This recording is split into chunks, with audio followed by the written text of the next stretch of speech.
Do you think there's anybody that could come on a live with us that in the first 24 hours we would get 20 million views?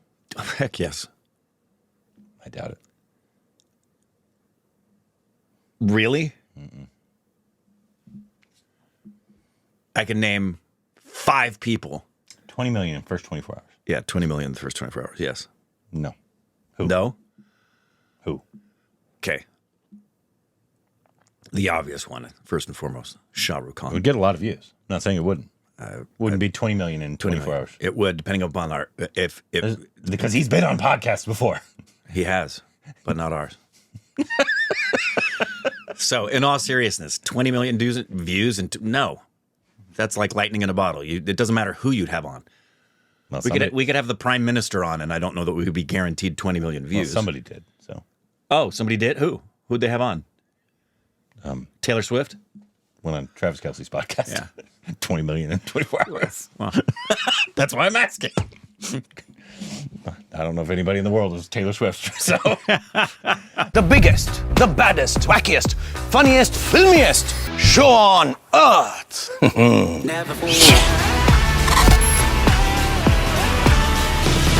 Hey, welcome back to our Stupid Rex. I'm Corbin. I'm Taylor Swift. We could have Taylor Swift on.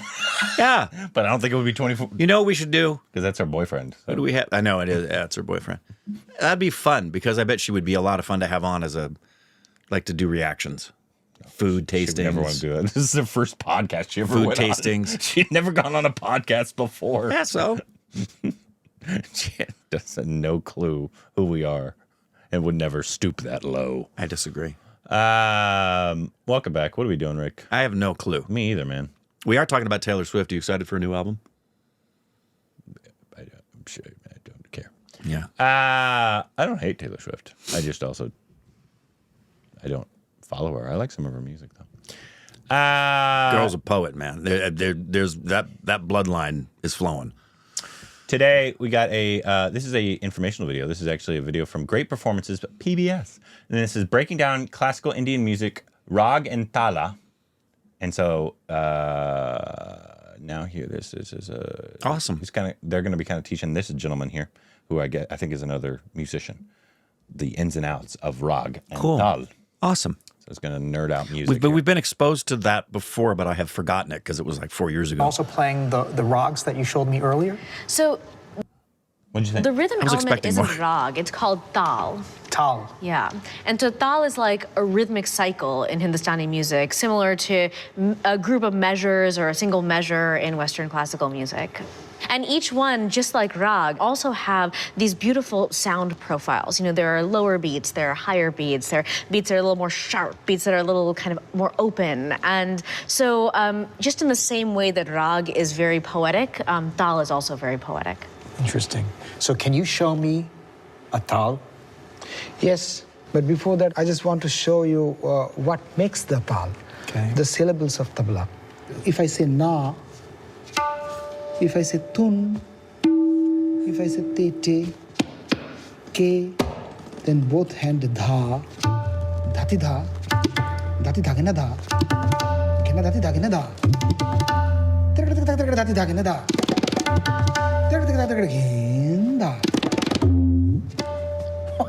so it's kind of the way you to talk, you speak with So you can express with this language because every tal has a language which fits into the rhythmic cycle, which is 7 beats or 10 beats or 16 beats. For example, this composition.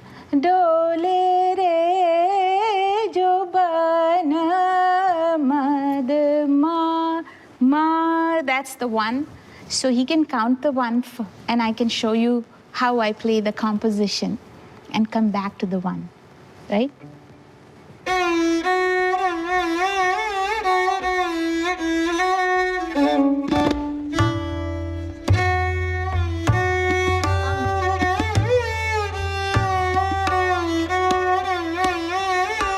Thirteen, 14, 15, 16, 1.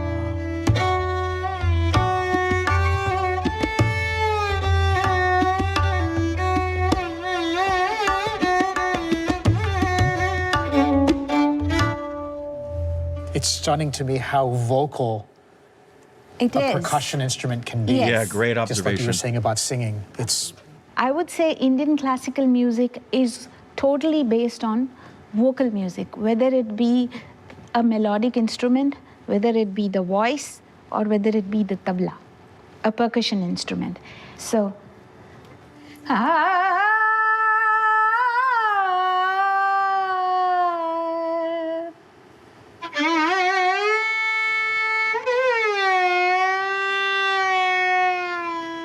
it's amazing to me how easy it is for you to do that with your left hand Yes. that you do with your vocal cords. That's very impressive. thank you. You want to teach me? Sure. Maybe easier ones. Easy ones. Yeah, easy ones.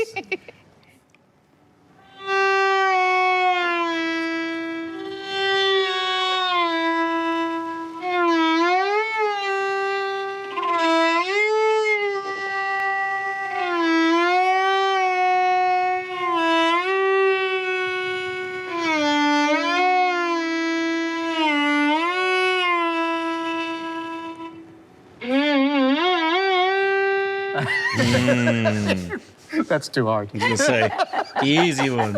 Next lesson. I got to study. Yes. Can we hear a real piece? Yeah. Yeah, sure.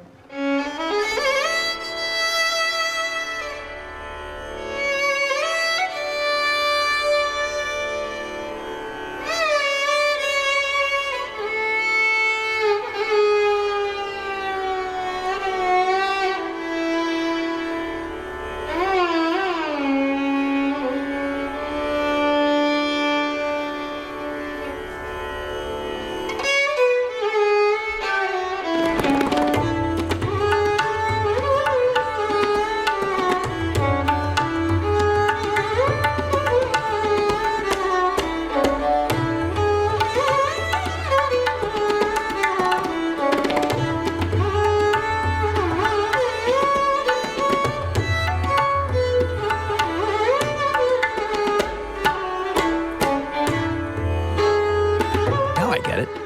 Rag is the scale, Tal is the rhythm. They're the Indian versions of key and time signature, shaped by Indian vocal music. Reena draws from these to give her music its unique sound.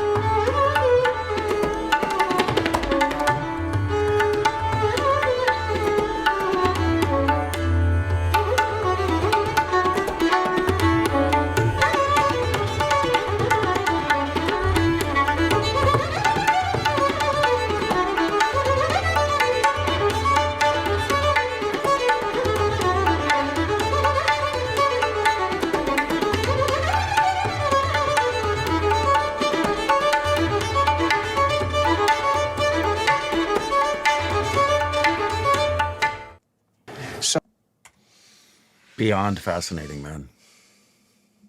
I didn't understand it all, but it was nice. It's very similar to the languages, whereas our languages here, English is, is Latin based, and the similarities between, we're an amalgamation of Latin, German, but they're all structured similarly. Indian languages, nothing like that. Use sounds we don't use.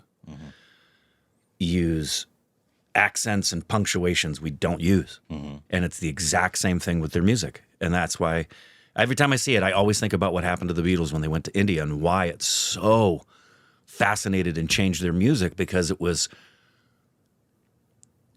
mind-blowing that there could be something other than what they knew was music, because they thought, like so many of us, that this is music. And it's, yes, it is. But it's a language of music. This is a completely different language of music. And it's Read what this person says. This is a comment under the video. slight correction respectfully to the host in his final summation. Rag is not the scale. Tat is the scale.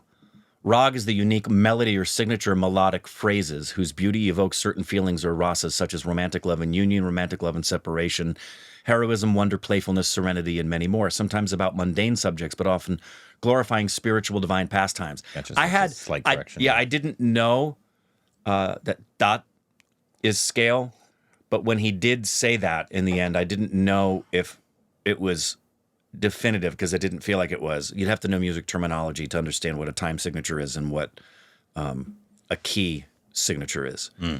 Because when he said it's also the key signature, I felt like it's way more than that, because the key signature just tells you what key the song is in. It's not telling you where the melody's going to go or the scales are going to go. It's just telling you here's the framework for the key or the relative minor of that key.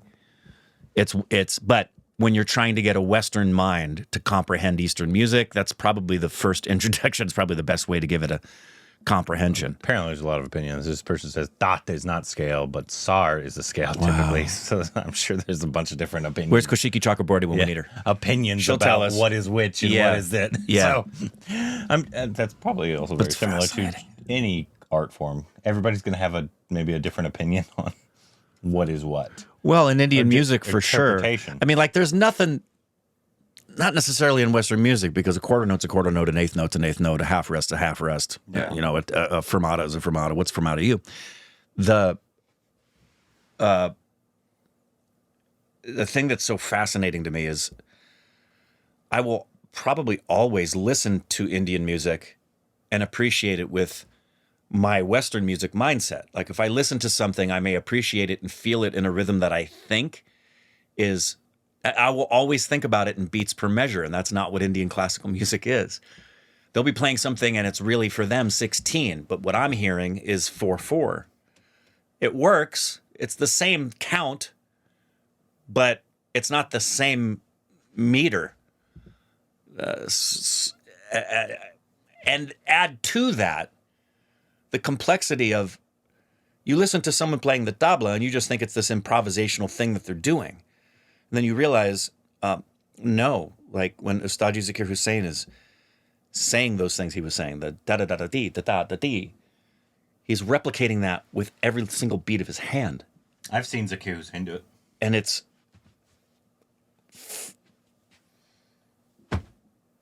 just unimaginably extraordinary, that level of complexity. And it takes a lifetime of studying it to comprehend it. And you can see why. You find out, like, that's what Chakraborty had said to us when she said, you need to start 2, 3, by 7, 8, we're kind of too late. It's wild. Right. Leland can't learn Raga anymore. Yeah. It's too old. I guess my days of being a tabla master are over. And Ustadji would say, you can't be a master! But he is. I'll say it for him. Anyways, that was great. Very informational, very, very fun to watch. I could watch hours of that. Let us know what you thought about it and what your opinions on it are. Anything else we need to know down below. The biggest, the baddest, wackiest, funniest, filmiest show on earth. Never forget.